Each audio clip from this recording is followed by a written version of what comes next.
আমাদের ছাত্ররা যে ভূমিকা রেখেছে এটা শুধু বাংলাদেশের ইতিহাসে না, এই চলমান বিশ্বের রাজনীতিতে উদাহরণ একটা।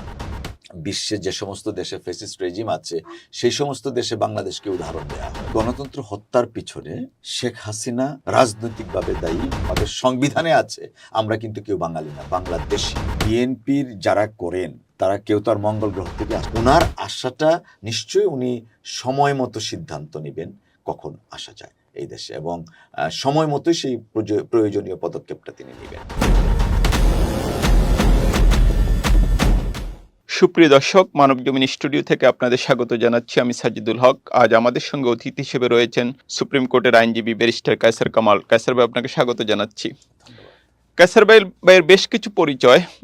ছাত্রদলের রাজনীতির মাধ্যমে ওনার রাজনীতিতে উত্থান, তারপরে লন্ডন থেকে বারেট ল সম্পন্ন করে দেশে ফেরার পর তিনি আবার রাজনীতিতে সক্রিয় হন এবং বিশেষ করে 1/11-এর সময় বিএনপি চেয়ারপারসন বেগম খালেদা জিয়া, বর্তমান বিএনপির ভারপ্রাপ্ত চেয়ারম্যান তারেক রহমান, জিয়া পরিবার এবং বিএনপির নেতাকর্মীদের পক্ষে তার যে আইনি লড়াই শুরু হয়েছিল সেটা এখনও বহাল রয়েছে। আজকের দিন পর্যন্ত তিনি বিএনপির পক্ষে আইনি লড়াই এবং মাঠে ময়দানে সক্রিয় ভূমিকা পালন করছেন। তিনি বিএনপির আইন বিষয়ক সম্পাদক এবং জাতীয়তাবাদী আইনজীবী ফোরামের মহাসচিব। তো কায়সার ভাই, এখন যেটা হলো, একটা বাংলাদেশ তো আসলে 5ই আগস্টের পরে একটা নতুন বাস্তবতায় চলছে আর যেটা হলো, আপনারা তো দীর্ঘদিনের একটা লড়াই সংগ্রাম করেছেন কোর্টে এবং কোর্টের বাইরে, এবং বিএনপি একটা আন্দোলন করেছে, অন্যান্য জামাত সহ বিভিন্ন রাজনৈতিক দল সে আন্দোলনে ছিল। তো এখন যে আপনি নিজেও তো ছাত্র রাজনীতি করেছেন, ঢাকা বিশ্ববিদ্যালয়ে খুবই সরব ছিলেন, তো এই যে ছাত্র নেতৃত্বে এবং ছাত্র জনতার যে একটা অভ্যুত্থান হলো বা কেউ কেউ বিপ্লব বলছেন, এটাকে আপনি কিভাবে দেখেন? প্রথমে আমি ধন্যবাদ জানাচ্ছি আমাকে আমন্ত্রণ জানানোর জন্য। সেই সাথে আজকে যারা অনুষ্ঠান উপভোগ করছেন তাদের প্রতি আমার সালাম রইল, আসসালামু আলাইকুম। এই যে 5ই আগস্টের যে বিপ্লব বলি, ছাত্রগণ অভ্যুত্থানে বলি, যেভাবেই আমরা যে নামে আখ্যায়িত করি না কেন, এইটার প্রেক্ষাপটটা কিন্তু একটু দীর্ঘমেয়াদী। আপনারা জানেন 2008 সনের একটা নির্বাচনটা, এবং সেই নির্বাচনটা প্রশ্নবিদ্ধ নির্বাচন ছিল। তারপরে 2008-এর নির্বাচনের পরে ফ্যাসিস্ট রেজিমের পলাতক শেখ হাসিনা, যিনি প্রধান ছিলেন ফ্যাসিস্ট রেজিমের ক্ষমতায় আসার পর, 250-টিরও বেশি ডিজাইন অপশন নিয়ে ওয়ালটন স্মার্ট ফ্রিজ, বোঝে আপনার প্রয়োজন। দেশকে কুক্ষিগত করার জন্য একটার পর একটা পদক্ষেপ নেওয়া শুরু হলো। 2009 সনে তিনি শপথ দিলেন। শপথ নেওয়ার পরের থেকেই কিছুদিন পরেই আমরা জানি দুঃখজনকভাবে বিডিআর কার্নেজটা হলো, বিডিআর হত্যাযজ্ঞ হলো, আমাদের 57 আর্মি অফিসারকে হত্যা করা হলো।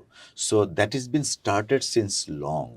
পরবর্তীতে তত্ত্বাবধায়ক সরকার প্রশ্নে আদালতের ঘাড়ে বন্দুক রেখে মীমাংসিত একটা রাজনৈতিক বিষয়কে আবারও উঠানো হলো।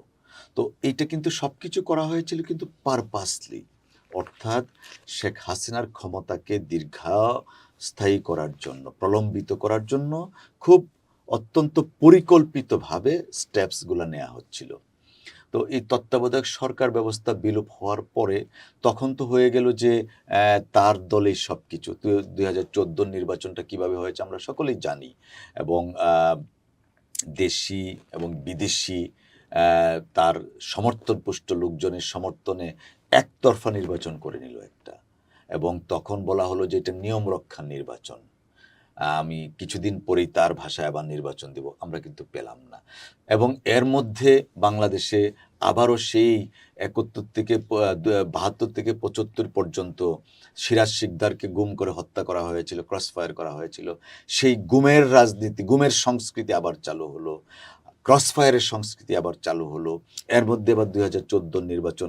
তো এই যে টার্মোয়েল সিচুয়েশনটা, it has been started since 2009 or 10। তো এই অবস্থার প্রেক্ষিতে বিএনপি সহ ক্রিয়াশীল অন্যান্য সমস্ত রাজনৈতিক দল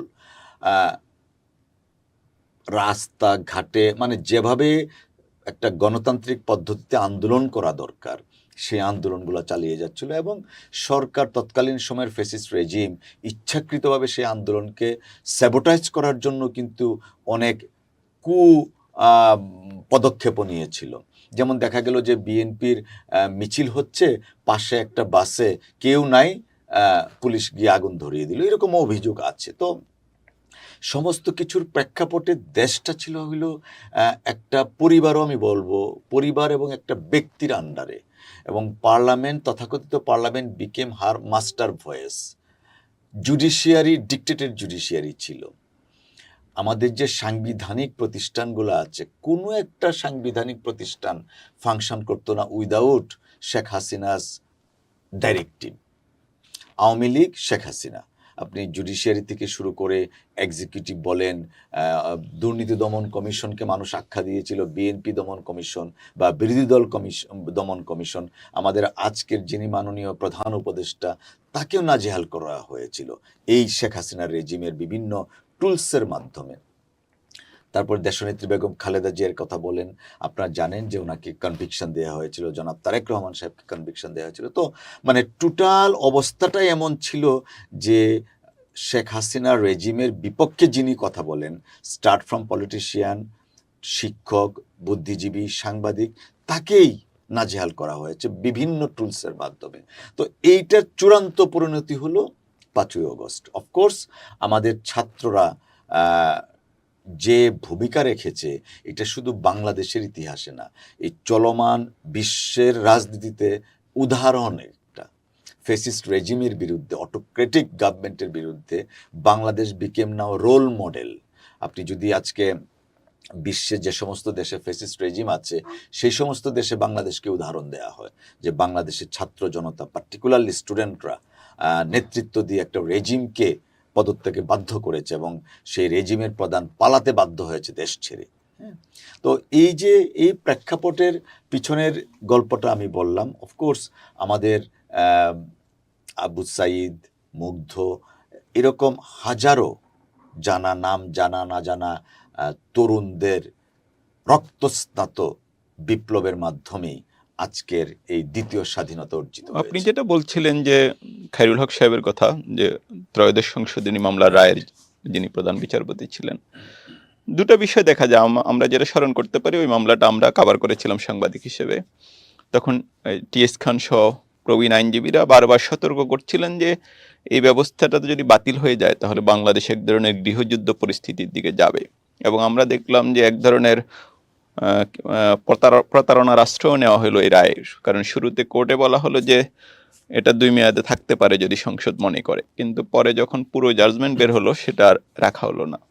তো আপনি কি মনে করেন খায়রুল হকের এই ব্যাপারটা তদন্ত হওয়া প্রয়োজন এবং তাকে বিচারের মুখোমুখি করা দরকার? অফকোর্স বাংলাদেশে গণতন্ত্র হত্যার পিছনে শেখ হাসিনা রাজনৈতিকভাবে দায়ী, আর খায়রুল হক জুডিশিয়াল অ্যান্ড পলিটিক্যাল, দুইটা। কারণ কি, খায়রুল হক সাহেব প্রধান বিচারপতির আসনে বসে তিনি জুডিশিয়াল কুও করেছেন, পলিটিক্সকেও আবার কু করেছেন। কিভাবে দেখুন, এই যে তত্ত্বাবধায়ক সরকার ব্যবস্থাটা কায়েম করা হয়েছিল দেশনেত্রী বেগম খালেদা জিয়ার নেতৃত্বাধীন সরকার, এবং বাংলাদেশ কিন্তু এই কেয়ারটেকার গভর্নমেন্টের আন্ডারে একটা গণতন্ত্রের কিন্তু সোপান তৈরি হয়েছিল, হাঁটি হাঁটি পাপা করে যাচ্ছিল।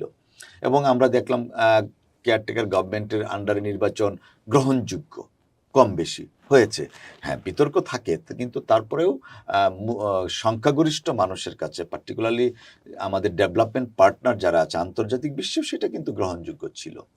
নেভারদিলেস হাসিনা যখন দেখলো যে তত্ত্বাবধায়ক সরকার ব্যবস্থাটা বহাল থাকলে পরবর্তী টার্মে তার ক্ষমতায় যাওয়াটা সম্ভব না, তখনই তিনি এই কাজটা করলেন খায়রুল হক সাহেবকে দিয়ে। আর খায়রুল হক সাহেব তত্ত্বাবধায়ক সরকার বিলোপের আগেও, যেমন 5ম সংশোধনী, দেখুন মুন সিনেমা হলের একটা মামলা, যে মামলার সাথে 5th অ্যামেন্ডমেন্টের কোনো সংযোগ নাই, ডেলিভারেটলি, এই যে একটু আগে বললাম পলিটিক্যাল কু করা, ডেলিভারেটলি তিনি 5th অ্যামেন্ডমেন্টটা বাতিল করে দিলেন। যদিও মহামান্য আপিলের ডিভিশন কিছু কিছু ব্যবস্থা রেখেছেন, যেমন অনেকেই বলে রাজনৈতিক কারণে বাঙালি বাঙালি, আমাদের সংবিধানে আছে আমরা কিন্তু কেউ বাঙালি না, বাংলাদেশি।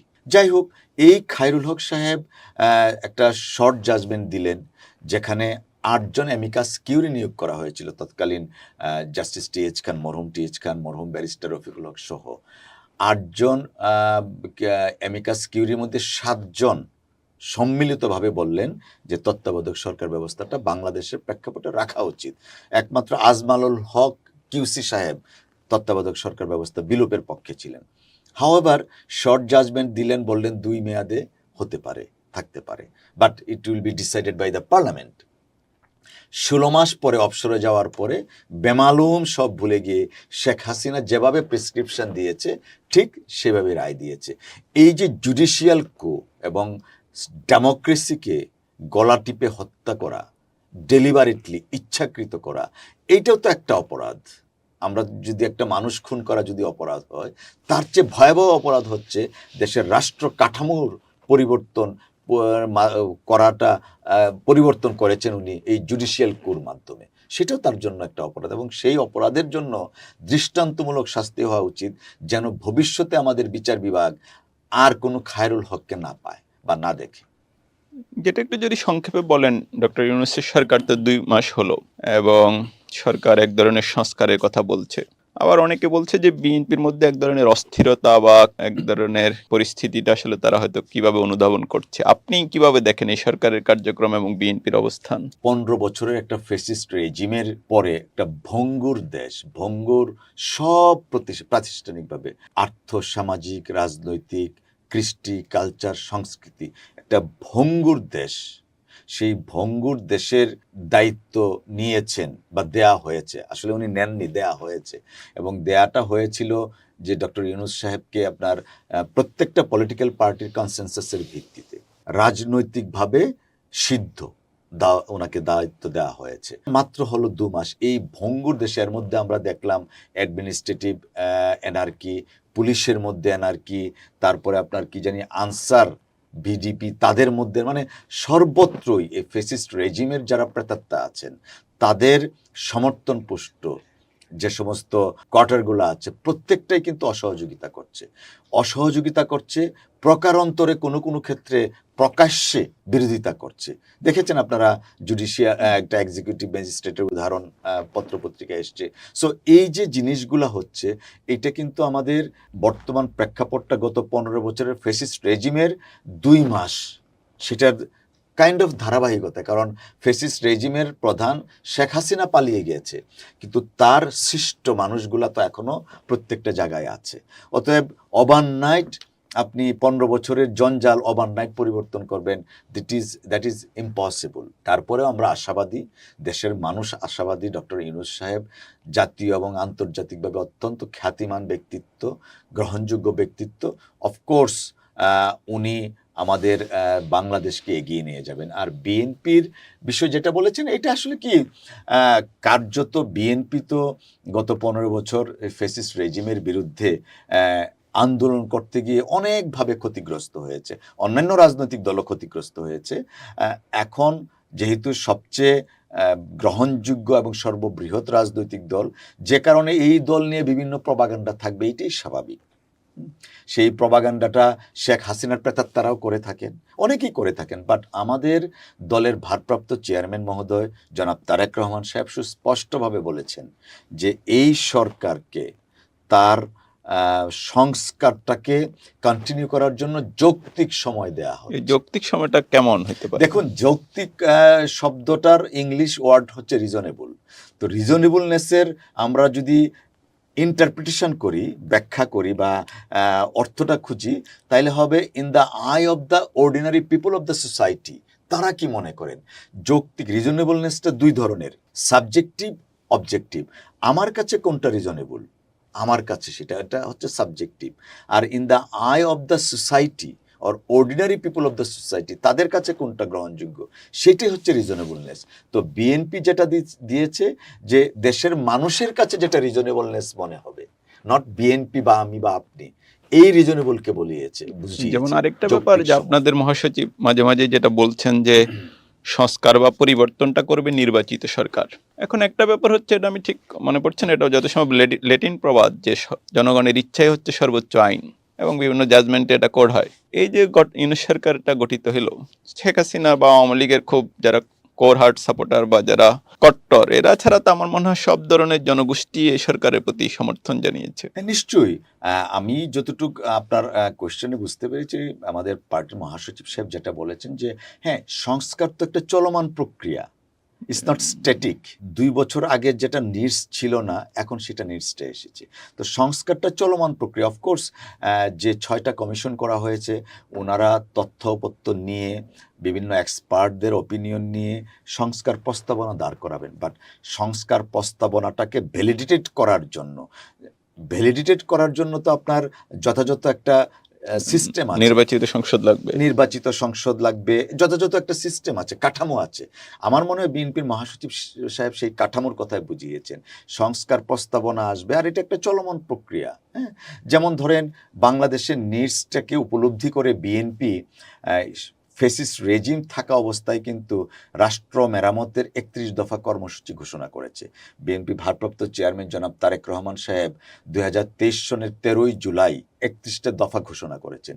সেই দফার মধ্যে আছে কি আপনার এক ব্যক্তি পরপর 2 মেয়াদের বেশি প্রধানমন্ত্রী থাকতে পারবেন না। তো এই যে এটাও তো একটা সংস্কার, এটা তো আগে ছিল না আমাদের মধ্যে। তারপরে 2টা চেম্বার্স থাকবে পার্লামেন্টে, দ্বিকক্ষ বিশিষ্ট পার্লামেন্ট, লোয়ার হাউস, আপার হাউস, এটাও তো ছিল না। এটা কনসেনসাসের ভিত্তিতে রেইনবো নেশন গড়া হবে, এগুলোও তো ছিল না। তো সংস্কারটা হচ্ছে একটা চলমান প্রক্রিয়া। এই চলমান প্রক্রিয়ার ধারাবাহিকতায় যখন যেখানে যাবে সেখানে। বাট আমরা যেটা মনে করি, স্বাধীনতা উত্তর প্রজন্মের প্রতিনিধি হিসাবে, নাগরিক হিসাবে আমরা মনে করি বাংলাদেশ একটা বিরাট সম্ভাবনার দেশ। কারণ বাংলাদেশের 40% মানুষ কিন্তু বয়স 30 থেকে 35 বছরের মধ্যে। তো আগামী আপনি 15 বছর পরে চিন্তা করে দেখেন, আমাদের এই জনগোষ্ঠী বা অর্থাৎ কৃষ্টি, কালচার, সংস্কৃতি, দেশের মানুষ, আমাদের যে মূল্যবোধ, গণতান্ত্রিক মূল্যবোধ বা প্যাশন যেটা আছে, আইনের প্রতি যে শ্রদ্ধাশীল মানুষ, সাধারণ মানুষ, আপনি একটা জিনিস চিন্তা করে দেখেন, কার্যত কিন্তু 3-4 দিন বাংলাদেশের অবস্থা কেমন ছিল, কিন্তু দেখেছেন কোথাও এমন কোনো একটা ক্রাইম হইতে যেটা মানে অসহনীয় পর্যায়ে? নও। আমি যেটা বোঝাতে চাচ্ছি যে এই অপার সম্ভাবনাময় দেশের মানুষ হিসাবে, নাগরিক হিসাবে আমাদের প্রত্যেকের প্রত্যাশা বাংলাদেশকে আসল প্রকৃত বাংলাদেশ করা দরকার। যে বাংলাদেশের জন্য শহীদ জিয়া স্বাধীনতার ঘোষণা দিয়ে প্রথম মুক্তিযুদ্ধ করেছিলেন, যে বাংলাদেশের জন্য দ্বিতীয় স্বাধীনতা আবু সাইদ মুগ্ধের রক্তের বিনিময়ে এসেছে, সেই বাংলাদেশকে আমরা দেখতে চাই। যেটা আপনি বলছিলেন যে বড় কোনো সমস্যা হয় নাই, সেটা একটা দিক। আরেকটা দিক হলো বিএনপির বিরুদ্ধেও কিছু অভিযোগ আসছে নেতাকর্মীদের বিরুদ্ধে, দখলদারিত্ব, চাঁদাবাজি। আবার আমরা বিএনপির হাইকমান্ড বেশ কিছু ব্যবস্থাও নিতে দেখলাম। এই বিষয়টা আপনি কি বলবেন? না, অফকোর্স দেখুন, বিএনপির যারা করেন তারা কেউ তো আর মঙ্গল গ্রহ থেকে আসেননি। বাংলাদেশের মানুষ গত 15 বছরে শেখ হাসিনার রেজিম বাংলাদেশের সংস্কৃতিকে, রাজনৈতিক সংস্কৃতিকে এমনভাবে পরিণত করেছে যেমন দুর্নীতি, দখলবাজ একটা প্রাতিষ্ঠানিক রূপ নিয়েছিল। তো বিএনপি যারা করেন তারা তো এই বাংলাদেশেরই মানুষ, তারা দেখেছে, অনেকেই বিভ্রান্ত হয়েছেন, বিভ্রান্ত হয়ে কম বেশি ভুল করেছেন, অস্বীকার করার কোনো উপায় নেই। শুধু বিএনপি না, অনেকেই ভুল করেছেন। বাট বিএনপি বিষয় যেহেতু সর্ববৃহৎ রাজনৈতিক দল, সেটা মিডিয়াতে বেশি করে ফলাও হয়েছে। কম বেশি ভুল কিন্তু অনেকেই করেছেন। বাট এই ভুলের শাস্তি কিন্তু সাংগঠনিকভাবে দেয়া হয়েছে। অর্থাৎ কেউ যদি ভুল করে সে কিন্তু শাস্তির আওতায় এসছে, সাংগঠনিক শাস্তির আওতায় এসছে। তো এখন কিন্তু এইটার পরিমাণ অনেকাংশে কমে গেছে। আপনি একটা চিন্তা করে দেখুন, গত 2 মাসে 550 চেয়ে বেশি আপনাদের নিউজে লিড নিউজ হয়েছিল। হ্যাঁ, 555 জন বিএনপির বিভিন্ন সাংগঠনিক নেতাকর্মীকে শাস্তির আওতায় আনা হয়েছে। তো একটা রাজনৈতিক দল কর্মী বা কত বৃহৎ হতে পারলে 550 মানুষকে, নেতৃত্বকে সাংগঠনিক শাস্তির আওতায় আনলেও দলের কোনো মিনিমাম ক্ষতি হয় না। তো এতে কি প্রমাণিত হয়, বিএনপি তার ভুল করলে ভুলটাকে শুধরে নেয়ার জন্য কাজ করে, ভুলটাকে স্বীকার করে। আরেকটা বিষয়, যে অনেকগুলি আন্তর্জাতিক সম্প্রদায়ের সঙ্গে মিটিংও আপনার উপস্থিতি দেখা যাচ্ছে। ওনাদের আসলে বার্তাটা কি, বা আপনারা ওনাদের কি বলছেন গত কয়েকদিনে বা দেখুন, আন্তর্জাতিক পরিমণ্ডলে আসলে বাংলাদেশের প্রতি আন্তর্জাতিক পরিমণ্ডলের প্রত্যেকেই সহনশীল এবং বাংলাদেশের উন্নয়নের জন্য, উন্নতির জন্য committed, and they are our development partner. তারপরে আমাদের আরএমজির কথা যদি বলেন, বিভিন্ন সেক্টরগুলো আছে রপ্তানিমুখী। হ্যাঁ, তো আমরা একটা জিনিস যেটা উপস্থাপন করার চেষ্টা করছি, যে গত 15 বছরে বাংলাদেশ থেকে যে হাজার হাজার কোটি টাকা পাচার হয়েছে, সেই পাচারকৃত অর্থটা আমাদের দেশে ফেরত আনা প্রয়োজন। পাশাপাশি এই মেসেজটা দেয়া যে বাংলাদেশে একটা ডেমোক্রেটিক কাঠামো ডেমোক্রেটিক সিস্টেমের মধ্যে আনা দরকার। তো আর ডেভেলপমেন্ট পার্টনার হিসেবে তাদেরকে আশ্বস্ত করা যে এটা বাংলাদেশ, কোনো ব্যক্তির সাথে কোনো সম্পর্ক রাখা উচিত না, দেশের সাথে, দেশের মানুষের সাথে সম্পর্ক রাখা উচিত, সেই জিনিসগুলো আমরা উপস্থাপন করার চেষ্টা করছি। অফকোর্স আমাদের মধ্যে ইন্টারাকশন হচ্ছে, যেটা অব্যাহত থাকবে। বাট একটা কথা এখানে খুব পার্টিনেন্ট, যে আমাদের ডেভেলপমেন্ট পার্টনার যারা আছে তারা এই বর্তমান অবস্থার প্রতি আস্থাশীল। পরবর্তীতে যা পদক্ষেপগুলো থাকবে অফকোর্স সেই পদক্ষেপের ব্যাপারেও সিস্টেমেটিক্যালি যেগুলো আসবে সেগুলোর প্রতি ওনাদের অব্যাহত। ভারতের সাথেও কি আপনাদের সম্পর্ক পুনর্নির্মাণ হচ্ছে? বিএনপি এমন একটা রাজনৈতিক দল, আমাদের শহীদ রাষ্ট্রপতি জিয়াউর রহমান স্যার প্রতিশ্রুত এবং অনুসৃত নীতি আছে একটা, যে সবার সাথেই বন্ধুত্ব, কারোর সাথে শত্রুতা না। আমাদের এই রাষ্ট্র কাঠামো বা বিএনপির গত 15 বছরের যে ফ্যাসিস্ট রেজিমের বিরুদ্ধে যে সংগ্রাম, সেই শুধু বিএনপির না, সারা বাংলাদেশের মানুষের যে সংগ্রাম ছিল, সেই সংগ্রামটার দাবি আদায়ের ক্ষেত্রে প্রধান প্রতিবন্ধক আন্তর্জাতিক মহলে কে ছিল, কে ছিল, এটা বাংলাদেশের মানুষ সকলেই জানে। বাংলাদেশের বিএনপি হচ্ছে জনগণের দল, বাংলাদেশের মানুষের দল।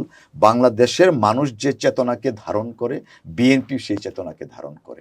কোনো পার্টিকুলার কোনো রাষ্ট্রের প্রতি বৈরিতা নেই, কোনো বন্ধুত্ব সেরকম নেই, সবার সাথে সমতার নীতিতে বিশ্বাসী। বাট একটা নীতি আমাদের সবসময় অনুসৃত হচ্ছে, দেশের মানুষ কি চায় সেটা রিফ্লেকশনটা বিএনপি করবে। যেটা আসলে এখন সবচেয়ে বড় প্রশ্ন, আপনি তো তারেক সাহেবের আইনজীবীও অনেক দিন থেকে, যেটা এখন আসলে সবাই জানতে চায়, উনি আসলে কবে ফিরছেন বাংলাদেশে? হ্যাঁ, এই কোশ্চেনটা 5 তারিখের পর থেকে অনেক আসছে, যদিও 5 তারিখের আগে আইনজীবী হিসাবেও আমাকে অনেক বিভিন্নভাবে নিগৃহীত হতে হয়েছিল ওনার মামলা পরিচালনা করার জন্য ম্যাডামের। যাই হোক, সেই প্রেক্ষাপটে যাব না নিজের। 5 তারিখের পরে এই কোশ্চেনটা মুখোমুখি হচ্ছে। কারণ কি? একটাই কারণ, জনাব তারেক রহমান সাহেব গত 15 বছরে রাত দিন পরিশ্রম করে দলকে সুসংগঠিত করেছেন, দেশের মানুষকে সুসংগঠিত করেছেন, মানুষের মধ্যে চেতনাবোধ জন্ম দিয়েছেন। ওনার বিভিন্ন ধরনের পলিটিক্যাল কিছু কিছু ছিল, কমিটমেন্ট ছিল, বা যেগুলা মানুষের মুখে মুখে ঘুরে বেড়াচ্ছে। এই মুহূর্তে আমি মনে করতে পারছি না, আমি দুঃখিত। অর্থাৎ আমাদের ছাত্র জনতার চেতনাবোধকে জাগ্রত করার জন্য তিনি কাজ করে গেছেন। ইভেন আপনি এটাও জানেন, ওনার বক্তব্য প্রচারে যেন না করা হয়, হাইকোর্ট থেকে রুল নেওয়া হয়েছিল। তারপরেও তিনি বিভিন্ন পদ্ধতিতে মিডিয়া মানুষকে জাগ্রত করার জন্য, ছাত্র জনতাকে জাগ্রত করার জন্য উনি কাজ করে গেছেন। যে কারণে দেশের মানুষের একটা ডিমান্ডে পরিণত হয়েছে, তাদের সন্তানকে তারা দেশে ফেরত চায়। তারেক রহমান সাহেব তো এই দেশের নাগরিক, আমার আপনার মতোই তিনি একজন নাগরিক, একজন সাধারণ মানুষ। দলের ভারপ্রাপ্ত চেয়ারম্যান বটে, বাট সেই সাথে তিনি এই দেশের মানুষ, আমার আপনার মতো বেড়ে ওঠা, এই সেই ফুটবল খেলা, গোল্লা শুট খেলা, দৌড়াদৌড়ি করা, এই দেশের আলো বাতাসে বড় হওয়া, রেসিডেন্সিয়াল মডেল কলেজের মাঠে বৃষ্টির মধ্যে খেলা, এই ধরনের মানুষ তিনি। কি প্রেক্ষাপটে ওনাকে বিদেশে যেতে হয়েছিল দেশবাসী জানেন। এই 5 তারিখের পরবর্তীত পরিস্থিতিতে দেশের মানুষের একটা প্রত্যাশা ওনাকে দেশে ফেরত আনার, নিয়ে আসা। আর দলের তো শতভাগ প্রত্যাশা, উনি প্রতীক্ষায় আছে কবে আসবেন। তারপরে দেখুন, দীর্ঘদিন যাবৎ তিনি সেখানে আছেন, স্বাস্থ্যগত বিষয় আছে, পাশাপাশি আরও কিছু বিষয় আছে, যেগুলা আমরা অনেক সময় আইনগত বিষয়ে সব কিছু দেখা বোধহয় ঠিক হবে না। উনার আশাটা নিশ্চয়ই উনি সময় মতো সিদ্ধান্ত নেবেন কখন আসা যায় এই দেশে, এবং সময় মতোই সেই প্রয়োজনীয় পদক্ষেপটা তিনি নেবেন। যেটা আলোচনাটা মোটামুটি শেষ করে এনেছি আমি, তো বাংলাদেশে আসলে যেটা একটা বড় সংকট, যেটা আপনিও একটু দীর্ঘ আলোচনা করেছেন, প্রতিষ্ঠানগুলি ধ্বংস হয়ে গেছে এবং আমাদের প্রতিষ্ঠানগুলি আসলে ওইভাবে কাজ করছে না। এবং কোনো একজন রাষ্ট্রবিজ্ঞানী বলেছেন যে কোনো রাষ্ট্র ব্যর্থ হওয়ার প্রধান কারণ হলো তার প্রতিষ্ঠানগুলি ধ্বংস হয়ে যাওয়া। আমি একজন সংবাদকর্মী হিসেবে এতে বিএনপিরও কিছু দায় আছে বাংলাদেশে, যে প্রতিষ্ঠানগুলি দাঁড়াতে পারে নাই এত বছরেও, যে একটা শক্ত কোনো কাঠামোর উপর আমাদের প্রতিষ্ঠানগুলো দাঁড়ায় নাই। এটা নাগরিক হিসেবে সব মানুষের, যারা ক্ষমতায় ছিল, এসব দলের, বিরোধী দলের, সবারই আসলে, বা মিডিয়ার, সবারই কিছু না কিছু দায় আছে। তো বিএনপি যদি ক্ষমতায় যায়, তাহলে এই প্রতিষ্ঠানগুলো পুনর্নির্মাণে বিএনপি আসলে কি উদ্যোগ নিতে পারে, বা বিশেষ করে আপনি যেহেতু বিচার বিভাগের সঙ্গে জড়িত, আমাদের সুপ্রিম কোর্ট বা আমাদের বিচার ব্যবস্থার পুনর্নির্মাণে আপনাদের বা আপনার উদ্যোগ কি থাকবে? বাংলাদেশের রাষ্ট্র কাঠামোতে যে আপনার ধ্বংস হয়েছে, এটা এককভাবে কেউ দায়ী না, এটা সত্য কথা। স্বাধীনতার পর থেকে যেমন শহীদ রাষ্ট্রপতি জিয়াউর রহমান স্যার 3.5 বছরে বাংলাদেশকে যে পর্যায়ে নিয়ে গেছিলেন, স্বৈরাচারী এরশাদ এসে আবার রিভার্স করেছে। তারপরে 91 দেশনেত্রী বেগম খালেদা জিয়া জনগণের দ্বারা নির্বাচিত হয়ে বাংলাদেশে পার্লামেন্টারি ডেমোক্রেসি আবার চালু করেছেন। দেশকে উনি অবৈতনিক করেছিলেন নারী শিক্ষাকে, এবং এই যে বাংলাদেশে গাছপালা দেখেন, পরিবেশ, অনেক কিছু করেছিলেন নারী জাগরণের ক্ষেত্রে বলেন, এবং আমাদের দেশের গ্রামীণ অবকাঠামো বিনির্মাণ করেছিলেন, মুক্তিযোদ্ধা মন্ত্রণালয় করেছিলেন। এইটার ধারাবাহিকতা রক্ষা হলো না। 96 শেখ হাসিনা এসে আবারও সেটাকে অন্যভাবে নিলেন। 2001 থেকে 6 পর্যন্ত বিএনপি থাকার সময় আবারও মানে হয়েছে কি, ধারাবাহিকতার অভাব ছিল এক। অফকোর্স রাষ্ট্র পরিচালনার ক্ষেত্রে ভুল ত্রুটি তো থাকতেই পারে, ভুল ত্রুটি নিয়েই তো আমরা সকলেই। Mistake never been a problem provided you learn from that mistake. I believe আমরা দেশের মানুষও আমাদের মিস্টেক থেকে শিক্ষা নিয়েছি, দলগতভাবে শিক্ষা নেওয়া হয়েছে, নেওয়াটাই স্বাভাবিক। যে কারণেই তো এখন 31 দফা রাষ্ট্র কাঠামো মেরামতের পরিকল্পনা দেওয়া হয়েছে। 2 মেয়াদের বেশি প্রধানমন্ত্রী থাকা যাবে না, এবং 2টা চেম্বার্স। তো এগুলো তো হচ্ছে আমাদের রাষ্ট্র পরিচালনার অভিজ্ঞতার আলোকে এই জিনিসগুলা প্রস্তাবনা এসছে। তো অফকোর্স বিএনপি জনগণের ক্ষমতায়নে বিশ্বাস করে, বিএনপি বিশ্বাস করে বাংলাদেশের মানুষ এই দেশের মালিক, জনগণই সকল ক্ষমতার উৎস। জনকল্যাণমূলক কাজগুলো বিএনপি অব্যাহত রাখবে। আর প্রাতিষ্ঠানিক যে সংস্কার এই সরকার যা করে যাচ্ছে, যে প্রস্তাবনা দিচ্ছে, জনগণ যদি বিএনপিকে নির্বাচিত করেন এবং আগামীতে বিএনপি নেতৃত্বাধীন সরকার যখন গঠিত হবে, অফকোর্স জনগণের চাহিদা মোতাবেকই প্রত্যেকটা কাঠামোতে পরিবর্ধন করা হবে। একটা জিনিস আমি এখানে খুব বিশেষভাবে উল্লেখ করতে চাই, বিএনপি বিশ্বাস করে অবকাঠামোগত প্রাতিষ্ঠানিকতা এবং সিস্টেমে বিশ্বাস করে, এবং আমাদের দলের ভারপ্রাপ্ত চেয়ারম্যান জনাব তারেক রহমান সাহেব গত 5ই আগস্টের পর থেকে তিনি যে বক্তব্য দিচ্ছেন, প্রত্যেকটা বক্তৃতার মধ্যেই কিন্তু একটা অন্তর্নিহিত তাৎপর্য কিন্তু আছে। তিনি কিন্তু পরিকল্পনা মাফিক বক্তব্যগুলো দিচ্ছেন। পাশাপাশি রাষ্ট্র মেরামতের যে 31 দফা কর্মসূচি আছে, সেখানে কিন্তু আমাদের অনেক প্রস্তাবনা দেয়া আছে। আর এই প্রস্তাবনায় শেষ প্রস্তাবনা না। আমাদের জনাব তারেক রহমান সাহেব বলেছেন যে এর পরেও যদি আরও কোনো প্রস্তাবনা থাকে সেটাকেও আমরা অ্যাকোমোডেট করব। অর্থাৎ রাষ্ট্র মেরামতের জন্য প্রয়োজনীয় পদক্ষেপ যা প্রয়োজন তাই নেওয়া হবে। আমাদেরকে সময় দেওয়ার জন্য ধন্যবাদ। সুপ্রিয় দর্শক, আজ এখান থেকে আমরা বিদায় নিচ্ছি। তো আমরাও আশা করি যে 5ই আগস্ট যে একটা পরিবর্তনের সূচনা হয়েছে বাংলাদেশের রাজনৈতিক দলগুলো যারা এই ক্ষমতা আসুক ভবিষ্যতে, তারা সেই পরিবর্তনটাকেই এগিয়ে নিয়ে যাবে। কারণ যেভাবেই দেখুক, আসলে 5ই আগস্ট নেতৃত্বে যারাই থাকুক, এটা প্রায় 90% বা 80% বাংলাদেশের জনগণ ওই অভ্যুত্থানের পেছনে এসে দাঁড়িয়েছিল। এই জন আকাঙ্ক্ষাকে যেন সবাই ধারণ করতে পারে। আজকের মতো এখানেই বিদায় নিচ্ছি।